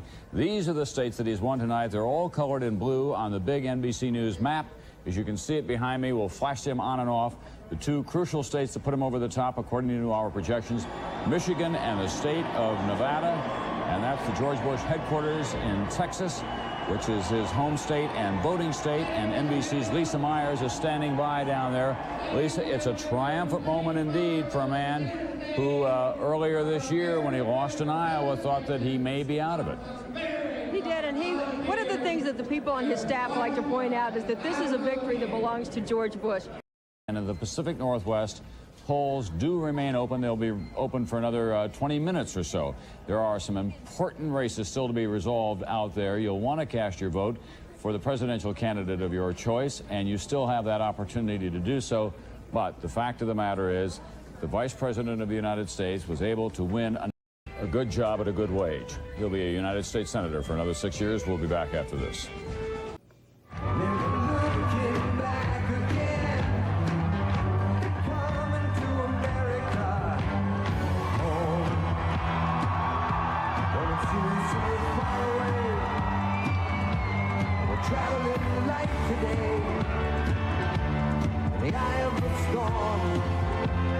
I think this is Dukakis's concession speech. This is the song, America, that of course electrified the Democratic convention in July.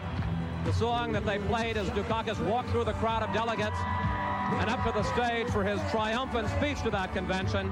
It's the song that they played at almost every Dukakis rally across the country in August, September, and October, and now the song that they will play, as you say, at his concession speech.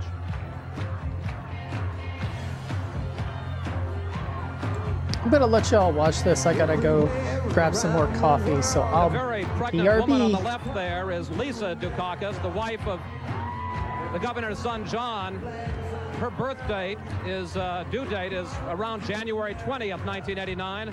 And the governor used to joke that he hoped he'd have two things to celebrate next January, and an inauguration and his first grandchild.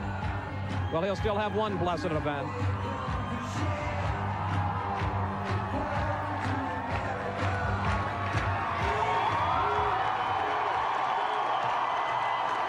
Thank you all very much. Thank you.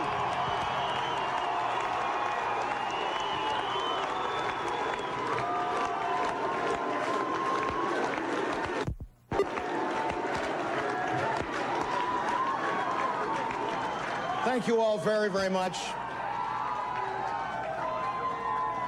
Kitty and I and our family can't even begin to express our gratitude to you and to hundreds of thousands of people like you across this country who have given so much to us and to the American people in the last 18 months.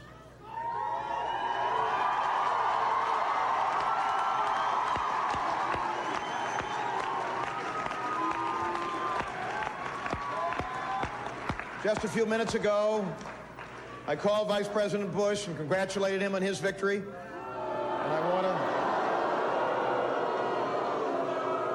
And I know I speak for all of you and for all the American people when I say that he will be our president and we'll work with him.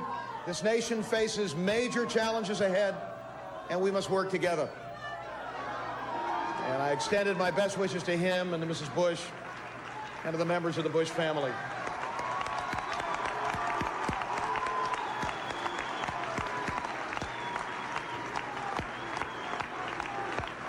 Kitty and I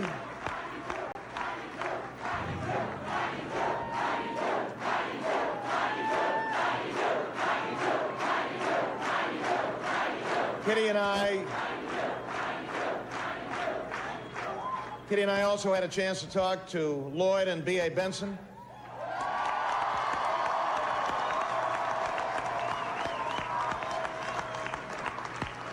And I know we express your feelings when I say that he and she were superb running mates. They're wonderful friends.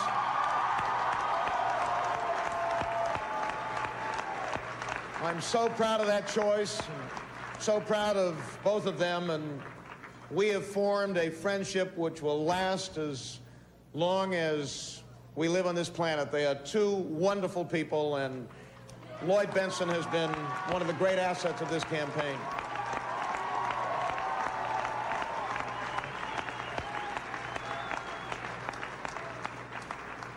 Just 18 months ago, on what, as some of you will recall, was a cold and snowy April day, I asked you for your support in running what I called a marathon for the highest honor that the American people can bestow on anyone. I said there'd be good days, and we had a lot of good days, didn't we?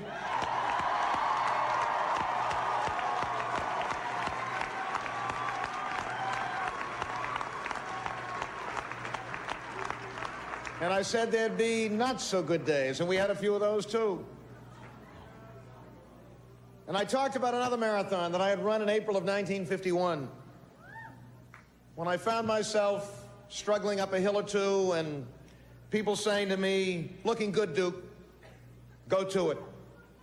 That is what you have done, and I'm very grateful to you.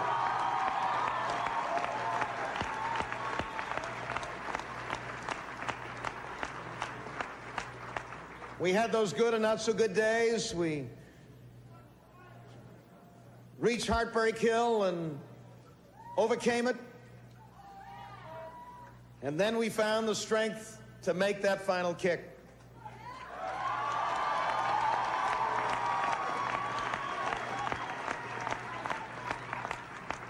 And tonight my heart is filled with gratitude to everyone who has made this extraordinary experience of ours possible. From my friends and neighbors here in Massachusetts to those 3,000 people who were waiting for us at 3 o'clock this morning in Des Moines, Iowa.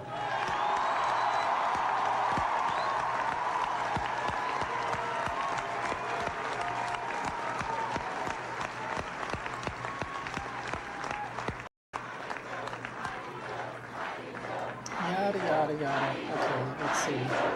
More states, more states. Deficit. And his unfavorable rating from mid-September to mid-October, he had a favorable rating in mid-September of 48.36%. By mid-October, that had dropped from 48.36 to 36% favorable, 50% unfavorable. And there were a couple of key moments in the closing days of this campaign in which he might have been able to turn around that trend. The second debate at UCLA certainly was one of them. And another one was that 90-minute interview that he had with Ted Koppel on ABC's Nightline, when there was a lot of tune-in. And by his own admission and by the admission of the people who were close to him, he did not do very well that night. So Mike Dukakis tonight making a typically graceful exit, and saying as well that public service is an honorable profession, urging young people to get into it. We have a couple of more states that we'd like to add to the columns now. First of all, let's begin the state of Wisconsin. Mike Dukakis wins it, 11 electoral votes. The state of Wisconsin is an old-fashioned liberal progressive state that has... And so I want to point out two things here. This was... except for 2000, which Wisconsin was really close, Bush 43 almost won it. Wisconsin voted Democrat for, I think, 6 straight elections after this. It wouldn't go for the Republican until Trump won it in 2016. Another thing I want to point out about this map, and this kind of holds true to this day, is that not all the Great Lakes states vote the same. The states to the west, Minnesota, Wisconsin, Iowa, they tend to be a bit more progressive and liberal than the states to the east, like Michigan, Indiana, Ohio, and Pennsylvania. And so there are elections in American history, and you've seen some of them where some of the states in the eastern half of the Great Lakes will vote Republican, but in the western half they will vote Democrat. And this was one of those elections where that happened. George Bush didn't really do that well in the upper Midwest, and he did a lot worse than Reagan in the Plain States. Some of those Plain States like Kansas and Nebraska and the Dakotas, Bush lost a lot of support relative to Reagan in those states. But it's just that those states were so Republican already that he could lose, like, he could do 10 points worse and still win each of those states by double digits. He's elected a few Republicans in his time as well, but Mike Dukakis wins it tonight with its 11 electoral votes. That means that Wisconsin goes red, up there with Iowa and Minnesota in the nation's heartland. George Bush, our projected winner in Missouri, one of the battleground states, 11 electoral votes in Missouri as well. That was one of the places where they both spent a lot of time and a lot of money. But a solid block of blue states now for George Bush. He exceeds 300 in the Electoral College. Mike Dukakis is at 98. This is how it stacks up in the popular vote at this hour. 57% of the vote has been counted so far. We're now down to an 8-point lead for the vice president. He'd be happy to take that. It may even drop some more. Here's Bush's victory speech. And notice he was a sitting vice president, so he has the vice presidential seal. What a great welcome. Thank you.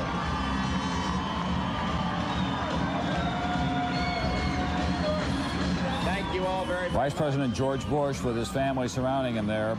George Jr., Jeb Bush. 5 children, 4 boys and a girl.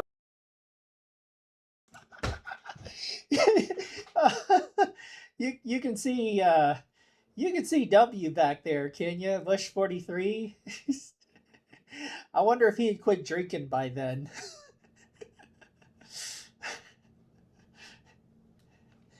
We're gonna smoke him out. You are either with us or you're with the terrorists.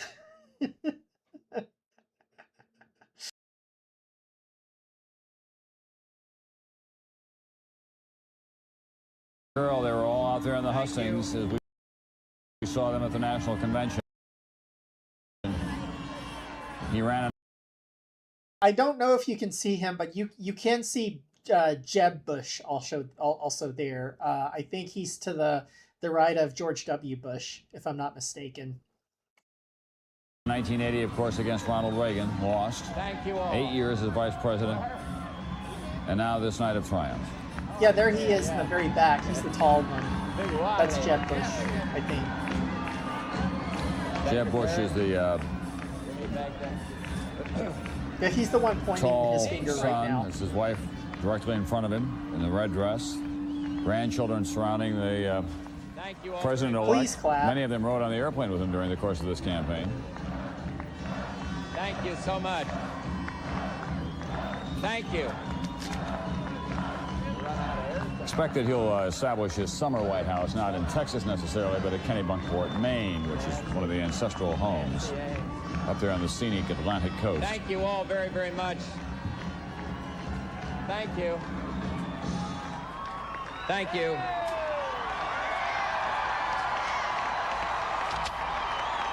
Thank you all. Thank you.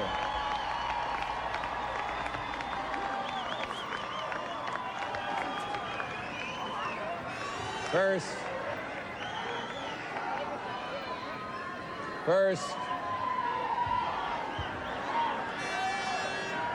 thank you all very much.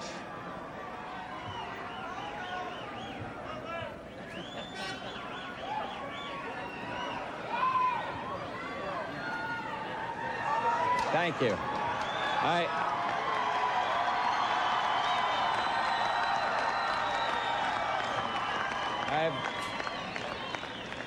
I have just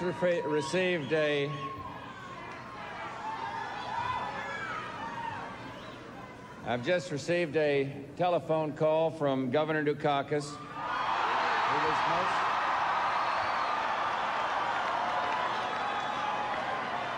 and I want you to know he was most gracious. His call was personal. It was genuinely friendly, and it was in the great tradition of American politics.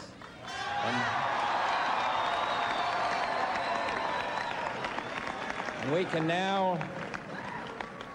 now speak the most majestic words a democracy has to offer. The people have spoken, and with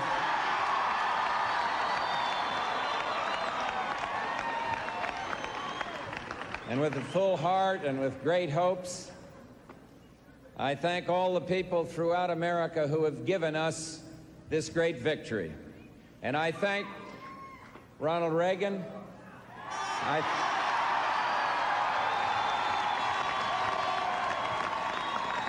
I thank him for turning our country around and for being my friend and for going the extra mile on the hustings. It was just like him. He is simply one of the most decent men I have ever met.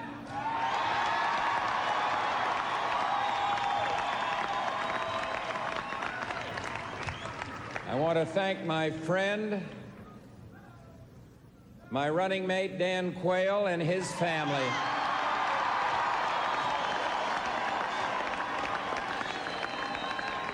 And they have shown great strength under fire, campaigned incessantly. And I am proud of him and proud of his family.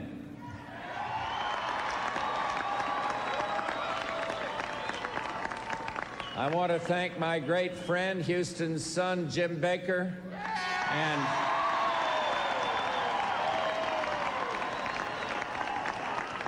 our campaign Chairman Lee Atwater and the men and women of the campaign, the national staff, the RNC, all of our state chairmen and chairwomen and all the organizations and the political clubs, and I especially thank the young people who were always up at night putting up the signs. The people at those telephone banks and the one who canvassed door to door.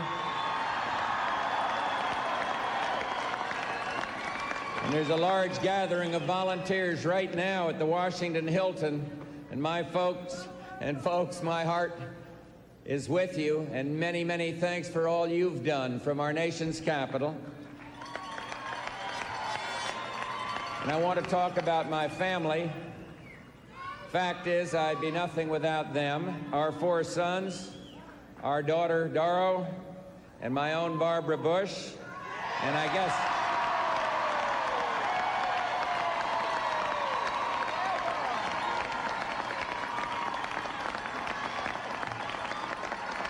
guess I shouldn't say she's my own anymore, for soon she'll be the First Lady of all the United States.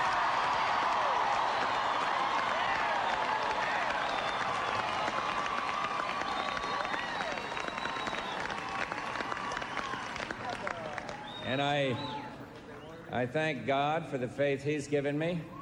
And as I grow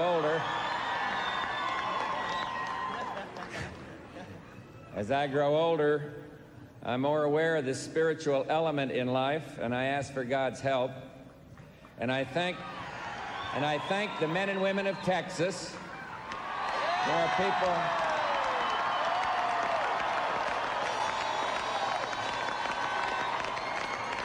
people right here. I recognize them. Started out with me in politics in 1962, and you never lost faith. You never left me, and you're a source of my strength. And this is a moving night for all of us. I think that's okay. So to the left of the screen is George W. Bush, and I want to say that's that's Jeb's son George P. Bush to the right. It's funny how you can recognize all the family members even though it's been almost 40 years. And you can't help but be moved when your country endorses your hopes and your candidacy, and the feelings are so personal. But the decision is larger than that, and now we will move again for an America that is strong and resolute in the world, strong and big-hearted at home. And when I said I want a kinder, gentler nation, I meant it, and I mean it.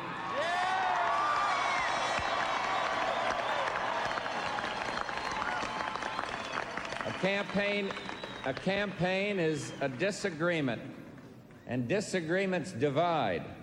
But an election is a decision, and decisions clear the way for harmony and peace.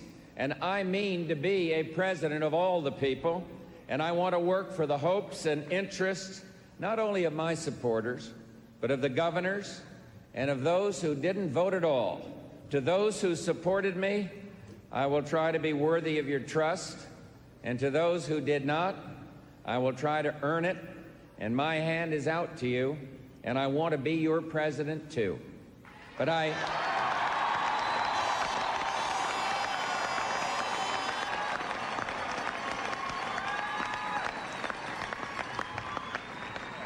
think I know how Governor Dukakis feels. Lost a few along the way myself, and it hurts. But we both went into the arena, and we fought long and hard. The governor can take great satisfaction in the fact that his valiant family, Kitty and Kara and Andrea and John, did him proud. And now I know that we'll come together, as we always have. 200 years of harmony in the oldest, greatest democracy in man's time on earth.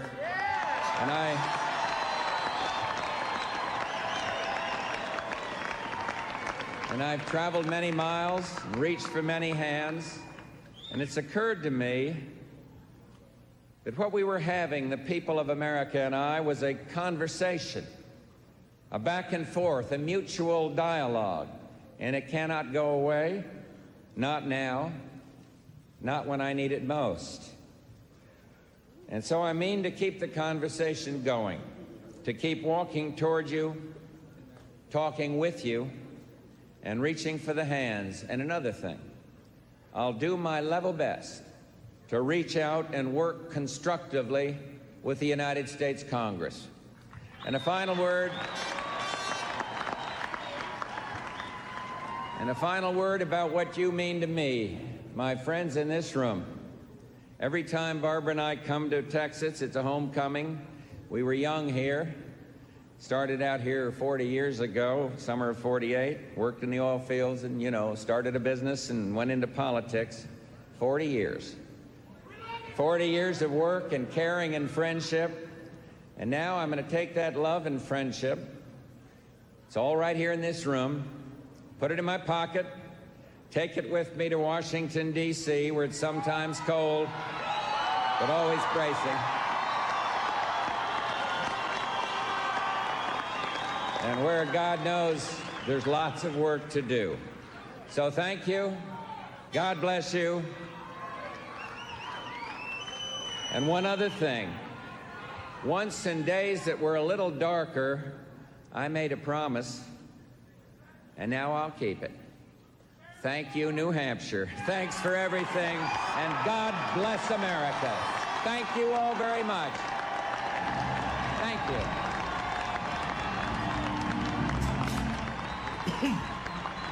Well, Vice President George Bush, now President-elect of the United States, began the healing. 6'2", about 195 pounds, in excellent condition, perfect blood pressure. And a lot of people will be paying attention to his health, of course, when he takes office in January. We'll be back after this.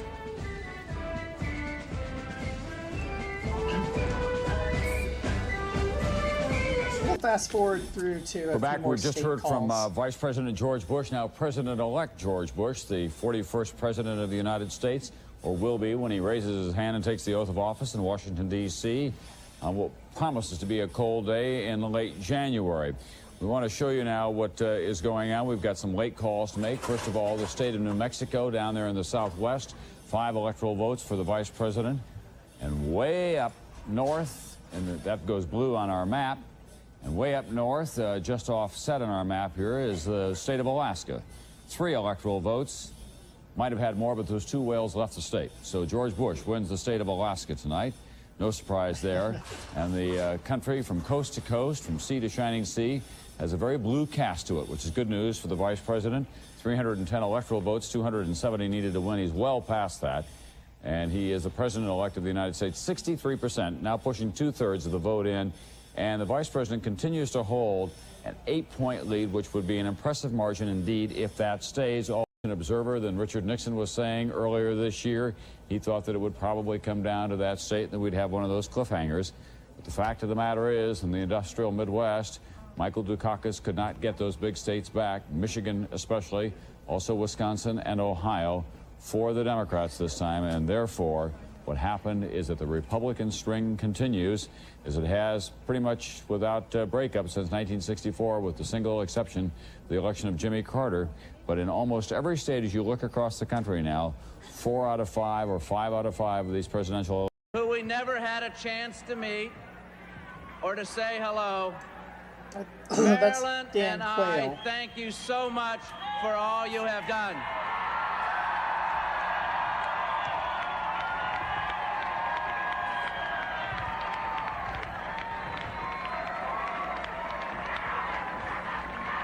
And let me say a special thanks to NBC News correspondent Bob Kerr. We're back, and just a few moments ago, George Bush claimed his victory and said he would be a president.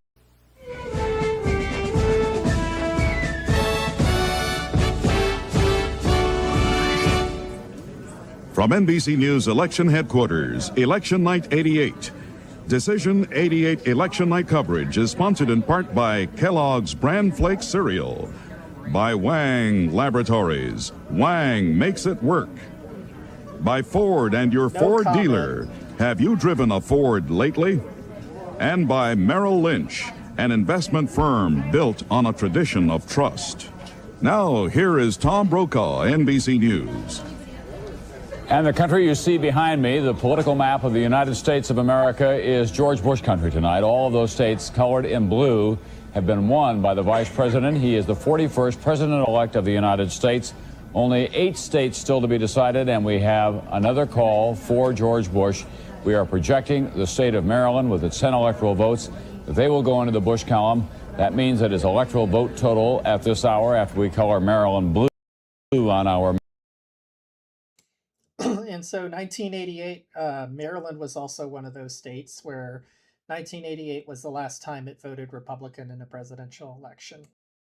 Map that our electoral vote total now shows for the vice president 320 votes, only 98 for Mike Dukakis.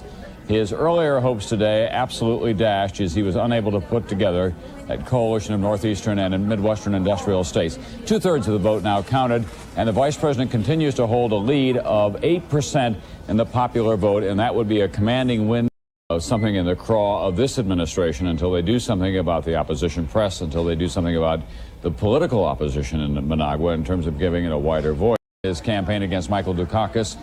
George Bush is our president-elect, projected by NBC News and all of the major news gathering organizations. As you can see, he now has over 300 electoral votes. 270 are required to win. And the popular vote at this hour, more than 2/3 now, and he continues to hold an 8-point lead. That would be impressive indeed. It is just short of what is a... The votes continue to roll in. Here's the electoral vote at this hour, the one that ultimately counts, the one that elected George Bush tonight. 320 of those votes in his column, 98 for Mike Dukakis. Popular vote, well, we're pushing upward now. In the popular vote at this hour, 69% of it in, and the spread remains 8. NBC News continues with its coverage of Decision 88 right after this. Good morning once again, and it is the morning here in the East, but of course in the West they're still counting the ballots in California and in places like Washington and Montana. We still haven't gotten the returns from South Dakota yet as well. We're awaiting those, but no matter what happens in the hunt, so to speak, for the White House, in the last 5 elections, Jimmy Carter is the only one who's been elected. Before that, they had to go back to 1964 to Lyndon Johnson. Only twice since the war have Democrats been able to get a majority of the popular vote.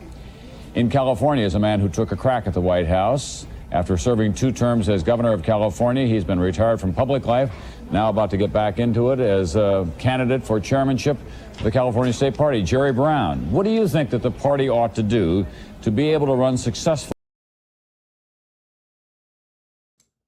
Yes, that's that Jerry Brown, who served as governor of California throughout the 2010s. Nationwide, Mr. Brown.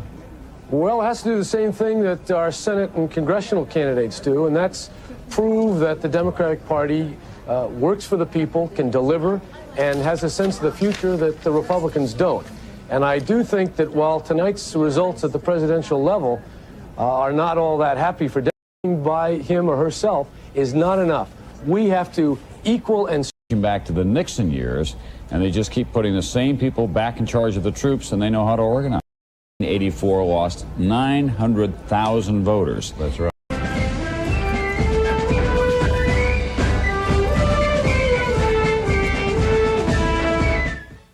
We have still another state to add to the column for George Bush tonight, the home of Calvin Coolidge, Vermont. 3 electoral votes up there in that scenic New England state, so Vermont joins its neighbors, Maine and New Hampshire. Blue for Vice President Bush. On the electoral map now, on the electoral tote board, 323 votes for the Vice President, 98 for Mike Dukakis. We're approaching the 3/4 mark in the count of the popular vote, and the Vice President continues his 8-point lead. We do have some late returns for you from states around the country now, especially those coming in from the West Coast. We'd like to share some of them with you. Let's begin way out west, the state of Hawaii, which is traditionally a Democratic state. Here's what's going on in Hawaii at this hour. 55% of the vote has been counted. Dukakis has 55% of that vote, a 10-point lead over the Vice President. In California, they had an interruption of their returns early on. They're now approaching 10% of the vote counted. The Vice President with a 10-point lead that should serve him pretty well. In the state of Washington, one of the high hopes for the Dukakis campaign, he does have a lead there, but not very much, about 9,000 votes altogether, actually a little less than that. And in Montana, 38% of the vote has been counted. In the Big Sky country, 6% of the vote. So let's go now to Pennsylvania. 96% of the vote in. As you can see, it's very close, and NBC News now projects Pennsylvania won by George Bush. A big blow to Michael Dukakis. He had hoped to win that state, not just to win the election, but to retain some of his pride, because that was an important Democratic state. 25 big electoral votes go to the Vice President, however, and that pushes him right up in the electoral vote count into the mid-300s. There are the 25 electoral votes that he'll win in Pennsylvania. The Vice President, we want to... And this is the last time that Pennsylvania would vote for the Republican candidate until Trump in 2016. To show you what the running total now is on our tote board for the electoral vote total. Remember, we have already passed 270 altogether. The Vice President did that early on this evening. No matter what happens after that, he is the President of the United States. He's now approaching the 350 mark, so he's in pretty good shape. Can we take a look at Illinois now, at the popular vote in Illinois, where it is very close indeed. Remember, traditionally, The heavy Democratic vote in Illinois is in the city of Chicago, not necessarily in the entire Cook County area, but because of the blue-collar suburbs that exist around there. They're voting more conservatively these days, and they're going more Republican. In Illinois, it is very close at this hour. Take my word for it. We'll show you later on. Lisa Myers, tomorrow morning, the vice president has... He might pick those states that gave him so much help. Idaho, he won by 32 points. North New Hampshire by 28. South Carolina by 24. In past years, about 23% identify themselves as liberals, and this year, about 21%, Tom. George Bush is the president-elect of the United States, the 41st U.S. president. That's our NBC projection tonight. You can see the reason behind me. All those blue states belong to him. 270 electoral votes were the winning margin, and that was the winning margin. He went over it by a sizable amount, and we expect that he'll be able to build on that before the end of the evening. Quick look at the popular vote.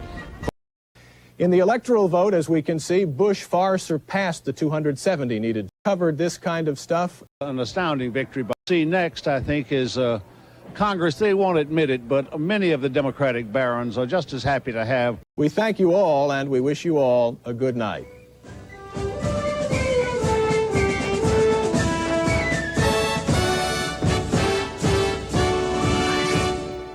A man who was born in Massachusetts, raised in Connecticut, sought his fortune in Texas, came back to serve his party, the Republican Party, in the highest possible offices. Now President of the United States-elect George Herbert Walker Bush, and that's how he did it. Those are the blue states behind me showing the Bush roller coaster across the country. Actually, it was Bush will be back in Washington tomorrow morning.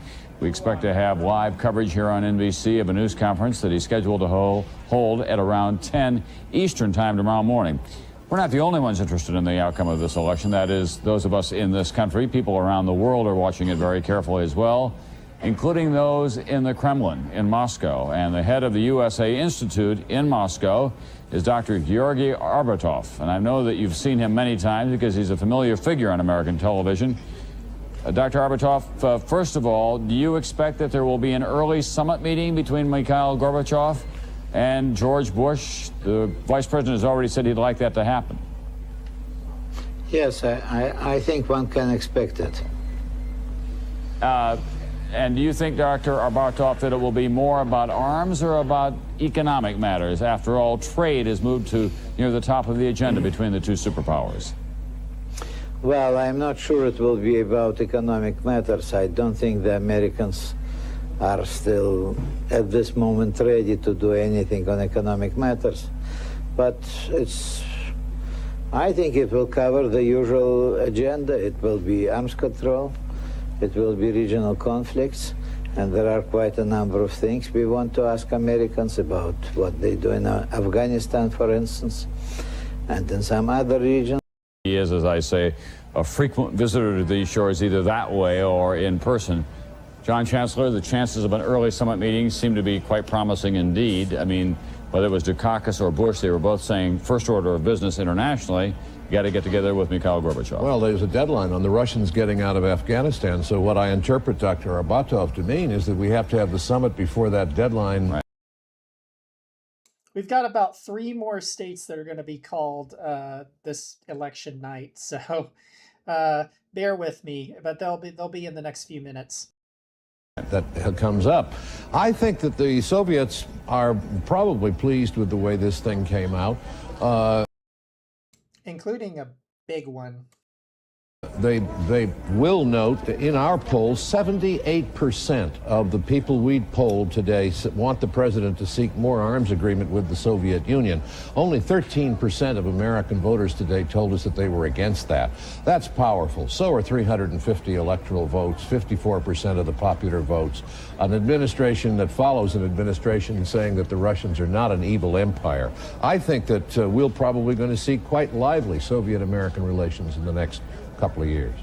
I was interested in his answer to my question about whether they would ever have a popular vote, and the Soviets always have a way of turning around. But he didn't want to interfere in your internal affairs, right, Tom? And this was not a terrific experience for the United States. They certainly wouldn't want to put the Russian people what we went through in this country. Deng Xiaoping, who is of course the aged leader of China, has looked at American politics and said the president says one thing during his election, something else when he takes office, something else at midterm, something else when he leaves office. Actually, That's a pretty astute observation on the part of Deng Xiaoping about American politics. Yeah, we'll be just back keep with them more guessing, after this. Right? That's how America wins.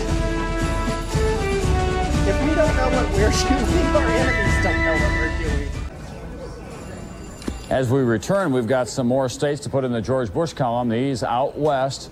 First of all, let's begin in Montana. George Bush is our projected winner in Montana. 4 electoral votes there. George Bush, the winner in Montana. That very sizable chunk of the United States map colored blue for George Bush. And just to the east of it, the great state of South Dakota. George Bush, the projected winner in South Dakota. 3 He calls it the great state because Tom Brokaw is from South Dakota. electoral votes. South Dakota has gone Republican in the last 5 presidential races. It has 3 electoral votes. Way out west now, out in the Pacific, the state of Hawaii goes for Mike Dukakis. Heavily Democratic state, it has 4 electoral votes, and Mike Dukakis gets those votes. So here's how the electoral vote total is shaping up at this hour. George Bush, a commanding lead now, 355 to Mike Dukakis's 102, a better than 3-to-1 margin, about 3.5-to-1 at this point. The popular vote has gone past the 3/4 mark, and still the 8-point spread on behalf of the vice president. That exceeded even what some of his most optimistic people thought it might be. And here's the...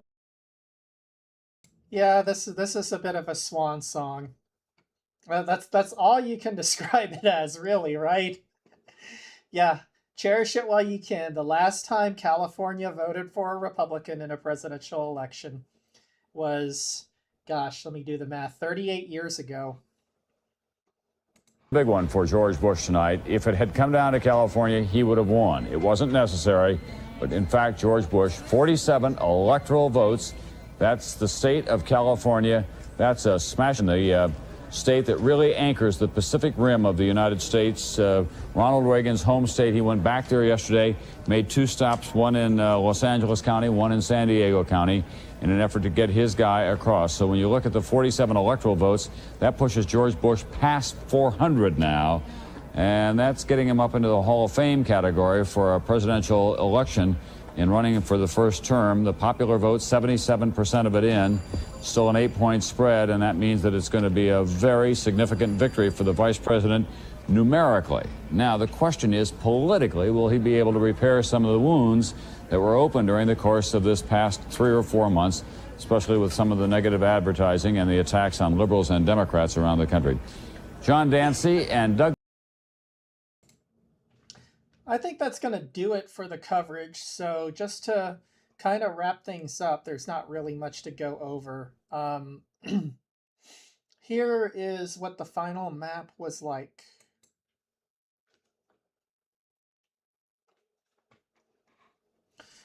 And as you can see, the only major state that hadn't been called by, I guess, 1 in the morning was Illinois.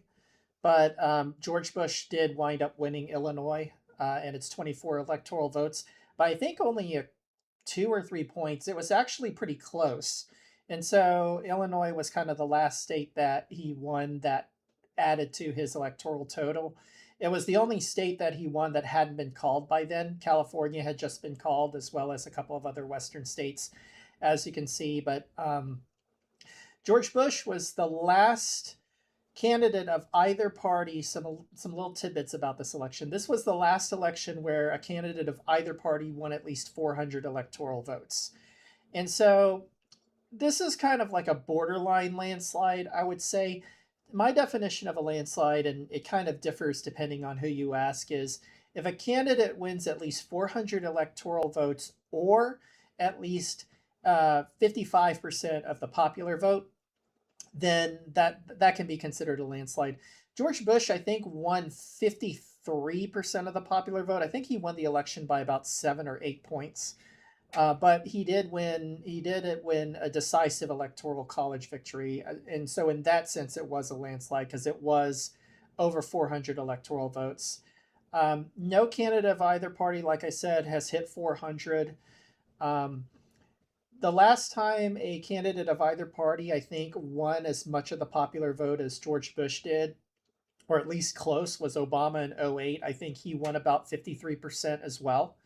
But he didn't win as many electoral votes. I think he won about like 360 or 370. But But yeah, this is also the last election where a bunch of states that you see on this map voted for the Republican candidate. Obviously, New Jersey, Connecticut, Illinois, California. Like this was the last state. I mean, this was the last election where those states did vote Republican at the presidential level. So California obviously hasn't voted Republican since. I am an optimist. I kind of believe California will vote Republican again, maybe within my lifetime, but the parties will probably like realign and change since then. It's just like, that's the way it is in, American politics and American history. Texas is going to eventually vote for the Democratic candidate again. And so will a bunch of deep red states. Things could flip again. So, but as it is right now, this is kind of like a peek into a window of different times for certain states, shall we say. Like I said, Wisconsin wouldn't vote for a Republican again until 2016. Pennsylvania and Michigan as well would vote Democrat the next 6 elections in a row until Trump in 2016. There are a few states on this map that have still voted Democrat ever since: Oregon and Washington and Hawaii, New York, Massachusetts. Maryland voted Republican this election. It hasn't since. Maryland was one of those states that Reagan did not win in 1980, but won in 1984. And the reason Bush won it in 1988 was Bush did very poorly relative to Reagan among rural voters, but he kept the Reagan coalition very solidly among suburban voters. And that's who still dominated Maryland politics at this time. And plus, he was very much an insider in D.C. So you have that combination, and that's pretty much the only way a Republican wins Maryland. And so it was not really a surprise if you know the politics at the time for Bush to win Maryland, but it is what it is. So anyway, that's going to wrap it up for this stream. I am going to do a stream sometime this week, like I mentioned, on how to submit comments in the Federal Register for proposed rule changes. For like the ATF has put in a bunch of rule changes that affect owners of pew-pews. So I will teach you all how to do that. It is relatively easy. There will be more election content and more content coming up soon as well. So I will get to 1992 and 1996 probably sometime in the next couple of weeks, but I feel like taking a little bit of a break from these election night coverages. So at some point, yeah, I will cover 92 and 96, probably in the same stream. I don't want to cover 2000 and any of the elections after that yet. Those are going to wait for a bit.